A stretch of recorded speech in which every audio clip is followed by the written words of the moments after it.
RSSകാരുടെ നന്ദികേട് ഇന്നലെ മുതൽ മുസ്ലിമുകൾ അങ്ങ് ആഘോഷിക്കുകയാണ്. കാസർഗോഡ് മഞ്ചേശ്വരത്ത് ഒരു നാരായണൻ കടത്തിണ്ണയിൽ കിടന്ന് മരിച്ചു. പഴയകാല RSS പ്രവർത്തകനായിരുന്നു. അദ്ദേഹത്തിൻ്റെ മൃതദേഹം ഏറ്റുവാങ്ങാൻ RSSകാർ ആരും വന്നില്ല, തിരിഞ്ഞു നോക്കിയില്ല. ഒടുവിൽ കാസർഗോഡ് ജില്ലാ പഞ്ചായത്ത് മെമ്പറായ സ്ഥിരം സമിതി അധ്യക്ഷയായ ഇർഫാന ഇക്ബാൽ ആ മൃതദേഹം ഏറ്റെടുത്തു, ശ്മശാനത്തിൽ കൊണ്ടുപോയി വിറക് കൊള്ളി വെച്ച് സംസ്കരിച്ചു. നന്ദി കെട്ട RSSകാരെ നിങ്ങളെവിടെ എന്നൊക്കെ പറഞ്ഞ് RSSകാരുടെ തനി സ്വഭാവം ഇതാണ് എന്ന് പറഞ്ഞ് വലിയ തോതിലുള്ള സോഷ്യൽ മീഡിയ കാമ്പയിൻ നടത്തുകയാണ്. സത്യത്തിൽ എന്താണ് സംഭവിച്ചത്? കാസർഗോഡ് മഞ്ചേശ്വരത്താണ് ഈ സംഭവം. മഞ്ചേശ്വരം എന്ന് പറയുന്ന സ്ഥലം എനിക്കറിയാം. മഞ്ചേശ്വരം കേരളത്തിൽ പരിവാർ സംഘടനകൾക്ക് അതിശക്തമായ സ്വാധീനമുള്ള ഒരു സ്ഥലമാണ്. അവിടെ എനിക്ക് വ്യക്തിപരമായി അറിയാവുന്ന ഒരുപാട് പേരുണ്ട്. ഞാൻ അവിടെ പരിപാടികളിൽ പങ്കെടുത്തിട്ടുണ്ട്. ഹിന്ദു ഏകതാ സമ്മേളനത്തിന് മധൂർ സമ്മേളനത്തിൽ മുഖ്യാതിഥിയായി പങ്കെടുത്തത് ഈ കഴിഞ്ഞ മാസങ്ങളിൽ ഞാനാണ്. എനിക്ക് അവിടെയുള്ള ഒരുപാട് സംഘപ്രവർത്തകരെ അറിയാം, BJP പ്രവർത്തകരെ അറിയാം. ശ്രീകാന്ത് ജിയെ പോലെയുള്ള BJPയുടെ കാസർഗോഡ് ജില്ലാ മുൻ അധ്യക്ഷനായിരുന്ന ആളുകളെയൊക്കെ അറിയാം. ഞാൻ അന്വേഷിച്ചു. ഈ നാരായണൻ എന്ന് പറയുന്ന ആൾ വിവാഹബന്ധമൊക്കെ വേർപ്പെടുത്തി വീട്ടിൽ നിന്ന് ഇറങ്ങിപ്പോയ ആളാണ്. ബന്ധുക്കളുമായി ഒരു സഹകരണവുമില്ല. അദ്ദേഹത്തിന് രോഗബാധ ഉണ്ടായി. കടത്തിണ്ണയിൽ കഴിയുന്ന അദ്ദേഹത്തെ ആശാ വർക്കർമാർ ആശുപത്രിയിൽ എത്തിച്ചു. പക്ഷേ ആശുപത്രിയിൽ നിൽക്കാതെ അദ്ദേഹം അവിടെ നിന്നും ചാടിപ്പോയി. പിന്നീട് ആളുകളെല്ലാം ചേർന്നിട്ട് ഒരു സമിതിയൊക്കെ ഉണ്ടാക്കി അദ്ദേഹത്തിനെ ഒരാശ്രമത്തിൽ കൊണ്ടാക്കി. പക്ഷെ അവിടെയും അദ്ദേഹം നിന്നില്ല, പുറത്തേക്ക് പോയി. അങ്ങനെ കടത്തിണ്ണയിലാണ് നാരായണൻ ജീവിച്ചിരുന്നത്. അസുഖബാധിതനായിരുന്നു. ഒടുവിൽ വീണ്ടും അസുഖം കലശലായതിനെ തുടർന്ന് ആശുപത്രിയിൽ എത്തിച്ചു. ആശുപത്രിയിൽ വെച്ച് മരിച്ചു. കടത്തിണ്ണയിൽ വെച്ചല്ല മരിച്ചത് എന്നാണ് ഞാൻ മനസ്സിലാക്കിയത്. ആശുപത്രിയിൽ എത്തിച്ച് അവിടെ വെച്ച് മരണം സംഭവിച്ചു. മരണം സംഭവിച്ചതിന് ശേഷം ബന്ധുക്കളാരും വന്നില്ല. ബന്ധുക്കളുമായിട്ട് ഒരു സഹവാസവും ഇല്ലാത്ത, കുടുംബം വിട്ട് വർഷങ്ങളായി പോയ ഒരാളെ ഒരുപക്ഷെ ബന്ധുക്കൾ തിരിഞ്ഞു നോക്കാത്തത് ശരിയാണോ എന്ന് ചോദിച്ചാൽ ശരിയല്ല എന്ന് ഞാൻ പറയും. പക്ഷേ അവർക്ക് അറ്റാച്ച്മെൻ്റ് ഒന്നുമില്ല, ബന്ധമില്ല, ഒന്നുമില്ലാത്തൊരാൾ. അങ്ങനെ അദ്ദേഹത്തിൻ്റെ മൃതദേഹം സംസ്കരിച്ചപ്പോഴാണ് ഇർഫാന ഇക്ബാൽ ഒരു വിറക് മുട്ടിയെടുത്ത് ആ ചിതയിൽ വെക്കുന്ന ചിത്രം വെച്ചിട്ടാണ് ഈ പ്രചാരണം മുഴുവൻ. അതുകൂടാതെ ഇവരൊരു പോസ്റ്റ് വിട്ടു, ആരുമില്ലാത്തത് കൊണ്ട് ഞാൻ ഏറ്റെടുത്തു, ഞാൻ സംസ്കരിച്ചു എന്ന് പറയുന്നു. പക്ഷേ ഇർഫാനയ്ക്ക് തെറ്റിപ്പോയി, ഇത് പ്രചരിപ്പിക്കുന്ന ഇസ്ലാമിസ്റ്റുകൾക്ക് തെറ്റിപ്പോയി. ആ ചിത്രത്തിൽ, ഈ സംസ്കാരം നടത്തുന്നതിൻ്റെ കൂടെ നിൽക്കുന്ന ചിത്രത്തിൽ വേറെ ചില ആളുകളുണ്ടല്ലോ, അതിൽ നിൽക്കുന്ന പ്രായം ചെന്ന ആൾ ആരാണെന്നറിയാമോ? ചുടാപ്പികളെ, ലീഗുകാരെ. ആരാണ്? സേവാഭാരതിയുടെ മംഗലപ്പാടി സമിതിയുടെ അധ്യക്ഷൻ രഘു അണ്ണൻ ചെറുകോളി എന്ന് പറയുന്ന ആൾ. രഘു അണ്ണൻ ചെറുകോളി ലീഗുകാരനല്ല. അദ്ദേഹം അവിടെ ഉണ്ടായിരുന്നല്ലോ. അപ്പോൾ സംഘികൾ വന്നില്ല എന്ന് നിങ്ങൾ പറയുന്നതിൽ എന്ത് യുക്തിയാണുള്ളത്? സത്യത്തിൽ ഈ മൃതദേഹം സംസ്കരിക്കാനുള്ള നടപടി എല്ലാം ചെയ്തത് സേവാഭാരതിയാണ്. സേവാഭാരതിയെ കൊണ്ടാവൂർ സ്വാമിജിയുടെ നിർദ്ദേശപ്രകാരം ഇങ്ങനൊരു ആൾ മരിച്ചിട്ടുണ്ട്, അദ്ദേഹത്തെ സംസ്കരിക്കാൻ ആരുമില്ല, അതുകൊണ്ട് ജഡം ഏറ്റെടുത്ത് സംസ്കാര ക്രിയകൾ നടത്തണമെന്ന് സ്വാമിജിയുടെ നിർദ്ദേശം ഈ രഘുവണ്ണൻ ചെറുകോളിക്ക് വന്നപ്പോൾ അദ്ദേഹവും സേവാഭാരതിയുടെ പ്രവർത്തകരും ചേർന്നാണ് മൃതദേഹം ശ്മശാനത്തിലെത്തിച്ച് ദഹിപ്പിക്കാനുള്ള നടപടികൾ എടുത്തത്. സേവാഭാരതിക്കാർക്ക് ഭയമൊന്നുമില്ല. ഓർക്കുന്നില്ലേ കോവിഡ് കാലത്ത് നൂറുകണക്കിന് ആളുകളാണ് മരിച്ചത്. ആളുകളൊക്കെ ഭയപ്പെട്ട് നിൽക്കുകയാണ്. മാസ്ക് ഒക്കെ ഇട്ട് ചന്ദ്രനിൽ പോകുന്ന ആളുകളെ പോലെ വേഷം ധരിച്ചിട്ടാണ് മൃതദേഹമൊക്കെ സംസ്കരിച്ചത്. ആ സമയത്ത് അത്യാവശ്യം ഒരു മാസ്കും കയ്യിലൊരു ഗ്ലൗസും ഒക്കെ ഇട്ട് നൂറുകണക്കിന് ജഡങ്ങൾ സേവാഭാരതി പ്രവർത്തകർ കേരളത്തിലെമ്പാടും സംസ്കരിക്കാൻ സഹായിച്ചിട്ടുണ്ട്, കൂടെ നിന്നിട്ടുണ്ട്. അതാണ് സേവാഭാരതി. സേവാഭാരതിയോട് നിങ്ങൾക്ക് രാഷ്ട്രീയ വൈരം വെച്ച് നിങ്ങൾക്ക് പലതും പറയാമെങ്കിലും സേവാഭാരതി ചെയ്യുന്ന നിസ്വാർത്ഥമായ ത്യാഗപൂർണമായ സേവന പ്രവർത്തനങ്ങളെ ആർക്കും കണ്ടില്ലെന്ന് നടിക്കാൻ കഴിയില്ല. അതുപോലെയാണ് സേവാഭാരതി പ്രവർത്തിക്കുന്നത്. സേവാഭാരതിയാണ് നാരായണൻ എന്ന് പറയുന്ന ഈ വയോധികൻ്റെ ജഡം സംസ്കരിക്കാനുള്ള ഏർപ്പാട് ചെയ്തത്. എന്നിട്ട് രഘുവണ്ണൻ ചെറുകോളിയോട് ഈ നമ്മുടെ ലീഗുകാരി പട്ടമിട്ട ചേച്ചി ചോദിച്ചു, അല്ല ഞാനും ഒരു വിറക് വെച്ചോട്ടെ എന്ന് ചോദിച്ചു. ആ കത്തിത്തീരാൻ പോകുന്നില്ലേ, ഒരു വിറക് വെക്കൂ എന്ന് പറഞ്ഞു. ജനപ്രതിനിധി കൂടിയല്ലേ.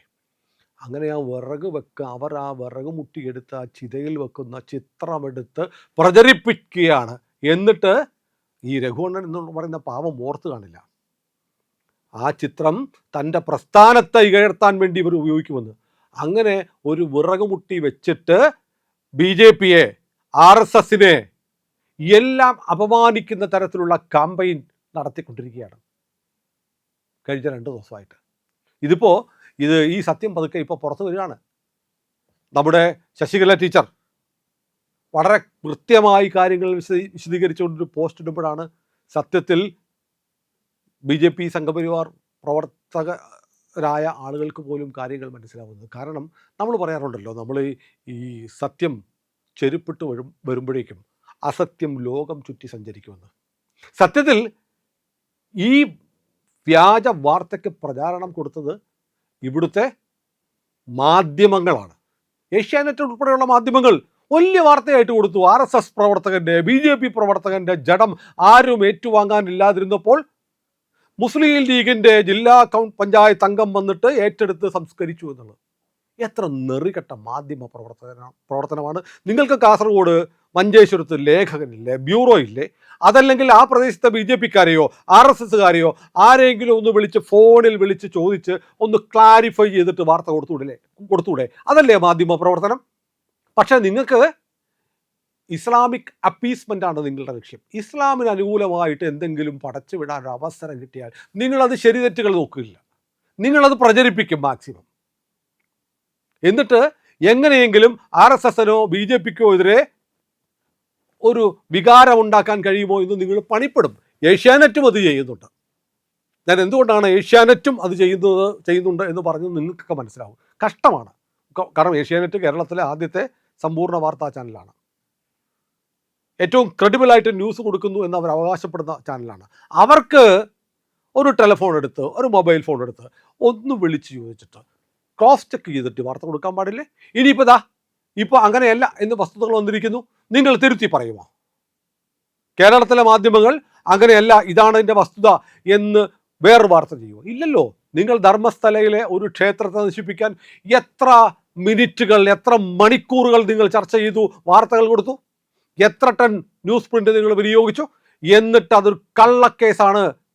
വ്യക്തിവൈരാഗ്യം തീർക്കാൻ ഒരാളെ, ചിന്നയ്യ എന്ന് പറയുന്ന ഒരുത്തിനെ വിലക്കെടുത്ത് വ്യാജമായി ഉണ്ടാക്കിയ സംഭവമാണെന്ന് കർണാടകയിലെ കോൺഗ്രസ് സർക്കാരിൻ്റെ അന്വേഷണത്തിൽ തെളിഞ്ഞിട്ട് നിങ്ങളൊരു ഖേദം പറഞ്ഞോ? നിങ്ങൾ ആ ക്ഷേത്രത്തെ തകർക്കാൻ ഉപയോഗിച്ച മണിക്കൂറുകൾക്ക് പകരം, ചർച്ചകൾക്ക് പകരം ഒരു ദിവസം 1 മണിക്കൂർ അതേക്കുറിച്ച് ചർച്ച ചെയ്തോ? കേരളത്തിലെ, ഇന്ത്യയിലെ പ്രധാനപ്പെട്ട ഒരു ക്ഷേത്രത്തിനെതിരെ സംഘടിതമായി നടന്ന ഒരു ഗൂഢാലോചനയിലൂടെ മുറിവേറ്റ കോടിക്കണക്കിന് ജനങ്ങളുണ്ട്. അവരുടെ വിശ്വാസത്തെയാണ് നിങ്ങൾ വെല്ലുവിളിച്ചത്. ഇതാണ് നിങ്ങൾ എപ്പോഴും ചെയ്തുകൊണ്ടിരിക്കുന്നത്. നിങ്ങൾക്ക് തെറ്റുപറ്റിയാൽ നിങ്ങൾ സമ്മതിക്കില്ല. നിങ്ങൾ വ്യാജ പ്രചാരണങ്ങൾ പരമാവധി പറഞ്ഞു നടക്കും. എന്നിട്ടോ അത് പൊളിഞ്ഞു വീണാൽ നിങ്ങൾ വാർത്ത പോലും കൊടുക്കില്ല. എന്തൊരു നെറികെട്ട മാധ്യമ പ്രവർത്തനമാണ്. കേരളത്തിലെ സംഘപരിവാർ പ്രസ്ഥാനങ്ങൾക്ക്, സേവാഭാരതിക്ക് നിങ്ങളുടെ ഒന്നും സർട്ടിഫിക്കറ്റ് വേണ്ട. ജനങ്ങൾക്കറിയാം എന്താണ് ചെയ്യുന്നത്. കാസർഗോഡുകാർക്കറിയാം. നിങ്ങൾക്ക് മഞ്ചേശ്വരത്തുകാരെ പറ്റിക്കാൻ പറ്റില്ലല്ലോ. നിങ്ങൾക്ക് മഞ്ചേശ്വരത്തിന് പുറത്തുള്ള ആളുകളെ മാത്രമേ ഈ വ്യാജ വാർത്ത കൊടുത്ത് കബളിപ്പിക്കാൻ പറ്റൂ. ഇർഫാന ഇക്ബാൽ എന്ന് പറയുന്ന ജില്ലാ പഞ്ചായത്ത് അംഗത്തിന് മതേതരത്വത്തിൻ്റെ മകുടമായി മാറണമെങ്കിൽ ഇങ്ങനൊരു നാടകം കളിക്കണം.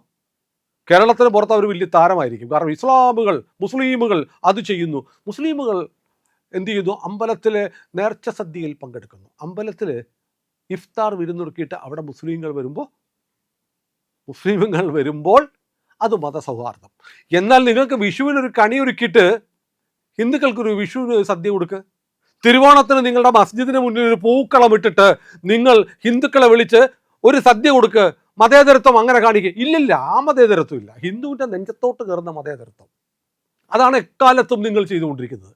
അതിൻ്റെ ഏറ്റവും വലിയ ക്ലാസിക് ഉദാഹരണമാണ് ഇപ്പോൾ നടന്നത്. മതേതരത്വം എന്ന് പറയുന്നത് മുസ്ലിം അപ്പീസ്മെൻ്റ് ആണ്. ഞങ്ങൾ വിട്ടുവീഴ്ചയൊന്നുമില്ല. പള്ളിയിലെ പെരുന്നാളിന് ഹിന്ദുവിനെ പങ്കെടുപ്പിക്കുമോ? അല്ലെങ്കിൽ ഹിന്ദുവിൻ്റെ ഒരു ആഘോഷം, ഏതെങ്കിലും ഒരു ആഘോഷം, ഓണമാവട്ടെ, വിഷു ആവട്ടെ, തിരുവാതിരയാവട്ടെ, അല്ലെങ്കിൽ ശിവരാത്രി ആവട്ടെ, നിങ്ങളുടെ മസ്ജിദ് വളപ്പിലൊന്ന് നടത്തി കാണിക്കുക. എന്നിട്ട് നിങ്ങൾ മതേതരത്വം പറയും. ഇങ്ങനെയല്ല. വൃത്തികെട്ട നെറികെട്ട വ്യാജ പ്രചാരണങ്ങളിലൂടെ വ്യാജ ചിത്രങ്ങൾ ഉപയോഗിച്ച് നട്ടാൽ കുരുക്കാത്ത നുണകൾ പറഞ്ഞല്ല മതേതരത്വം മേനി ധരിക്കേണ്ടത്. കേരളത്തിൽ സംഘപരിവാറിനെതിരെ ഒരു വാർത്ത കൊടുത്താൽ അത് ആഘോഷിക്കാൻ കുറേ ആളുകളുണ്ട്. എന്നാൽ അത് അങ്ങനെയല്ല, ഇങ്ങനെയാണ് എന്ന് സത്യം പറയാൻ അധികം പേരില്ല. പക്ഷെ നെറികെട്ട പണിയാണ്, നീചമായ പണിയാണ് നിങ്ങൾ ചെയ്തുകൊണ്ടിരിക്കുന്നത്. ഞാൻ ഈ പറയുന്ന ഇർഫാന ഇക്ബാലിനെ കുറിച്ച് മാത്രമല്ല, ഇവിടുത്തെ മാധ്യമങ്ങളെക്കുറിച്ചാണ് പറയുന്നത്. എന്തുകൊണ്ടാണ് ഇന്ത്യ ലൈവ് പോലെയുള്ള ചാനലുകൾക്ക് ഈ പ്രസക്തി ഉണ്ടാവുന്നത് എന്ന് ചോദിച്ചാൽ, ഞങ്ങൾ ഈ സത്യങ്ങളൊക്കെ പറയും. ഇവിടുത്തെ മുഖ്യധാരാ മാധ്യമങ്ങൾ എന്ന് പറയുന്ന ആളുകളുടെ പരിമിതമായ അജണ്ട, ലിമിറ്റഡ് അജണ്ട എന്താണ്? സംഘപരിവാറിനെ തകർക്കുക. ഒരു മാധ്യമ പ്രവർത്തകർ പറഞ്ഞു അത് ഓർക്കുന്നില്ലേ? ഞങ്ങൾക്ക് ഈ കാര്യമൊക്കെ അറിയാം, ഞങ്ങളിത് പറയാത്തത് എന്താണെന്നറിയോ? പറഞ്ഞാൽ സംഘപരിവാർ വളരുമെന്നതുകൊണ്ട് തീവ്രവാദ പ്രവർത്തനം നടത്തുന്ന കാര്യങ്ങൾ, തീവ്രവാദികൾ ഇവിടെയുണ്ട്, സ്ലീപ്പർ സെല്ലുകൾ ഇവിടെയുണ്ട് എന്നതുപോലും മറച്ചു വെക്കുന്നതാണ് ഉദാത്ത മാധ്യമ പ്രവർത്തനം എന്ന് കരുതുന്ന മാപ്രകൾ ഇതും ചെയ്യും, ഇതിനപ്പുറത്തും ചെയ്യും. ഏതായാലും ഒരു മൃതദേഹം വെച്ച് ഇർഫാന ഇക്ബാൽ, ഒരു ജനപ്രതിനിധിയായ നിങ്ങൾക്കൊരു ഹിന്ദുവെങ്കിലും വോട്ട് ചെയ്തിട്ടുണ്ടാവും. മുസ്ലിങ്ങളുടെ മാത്രം വോട്ടുകൾ ചിലപ്പോൾ ആയിരിക്കാം കേട്ടോ, ചില സ്ഥലങ്ങളിൽ അവർ മാത്രമേ ഉള്ളൂ. ഏതായാലും നിങ്ങൾക്ക് ഒരോട്ടെങ്കിലും ചെയ്തിട്ടുള്ള ഒരു ഹിന്ദുവെങ്കിലും ഉണ്ടായിരുന്നെങ്കിൽ അയാളുടെ വികാരത്തെ പോലും നിങ്ങൾ മാനിക്കണം. എന്താണ് നാരായണന് സംഭവിച്ചത്? അദ്ദേഹം എങ്ങനെയാണ് മരിച്ചത്? അദ്ദേഹത്തിൻ്റെ സംസ്കാര ചടങ്ങുകൾ നടത്തിയത് ആരാണ് എന്ന് മറച്ചു വെച്ചിട്ട് സേവാഭാരതി എന്ന മഹത്തായ പ്രസ്ഥാനം ചെയ്ത ഒരു നേട്ടത്തെ, ഒരു ഫോട്ടോ എടുക്കാൻ അനുവാദം ചോദിച്ചിട്ട്, ഒരു കൊള്ളി വെക്കാൻ അനുവാദം ചോദിച്ചിട്ട്, അതിൻ്റെ ചിത്രം ഉപയോഗിച്ച് ആ പ്രസ്ഥാനത്തെ അവമതിപ്പെടുത്താൻ നിങ്ങൾ ശ്രമിച്ചത് ഒരു നീച്ച നാടകമാണ്. ഇത് പറയണം, ഉറക്കെ പറയണം, പറയാതെ തരമില്ല. ഏതായാലും പ്രിയപ്പെട്ട പ്രേക്ഷകരെ, ഈ വൃത്തികെട്ട നാടകം നിങ്ങളോട് പറയാൻ ഞങ്ങളെങ്കിലും ഉണ്ട്. ഉറപ്പായും ഞങ്ങൾ ഇത് പറയും. ഇത്തരം കാര്യങ്ങൾ പറയുക എന്നുള്ളത് രാഷ്ട്ര സേവനത്തിൻ്റെ ഭാഗമായി ഞങ്ങൾ കരുതുന്നു. ഇന്ത്യ ലൈവ് എക്കാലത്തും ഇങ്ങനെ തന്നെ മുന്നോട്ട് പോകും. നിങ്ങൾ ഞങ്ങളെ സഹായിച്ചാൽ മതി. ഒരു ലൈക്ക്. ഈ ചാനൽ സബ്സ്ക്രൈബ് ചെയ്യാത്തവർ അത് സബ്സ്ക്രൈബ് ചെയ്തുകൊണ്ട് ഞങ്ങളുടെ ഈ മുന്നോട്ടുള്ള യാത്രയ്ക്ക്, സത്യം പറഞ്ഞുള്ള യാത്രയ്ക്ക് കൂട്ടായി നിങ്ങൾ ഉണ്ടാവണമെന്ന് അഭ്യർത്ഥിക്കുന്നു.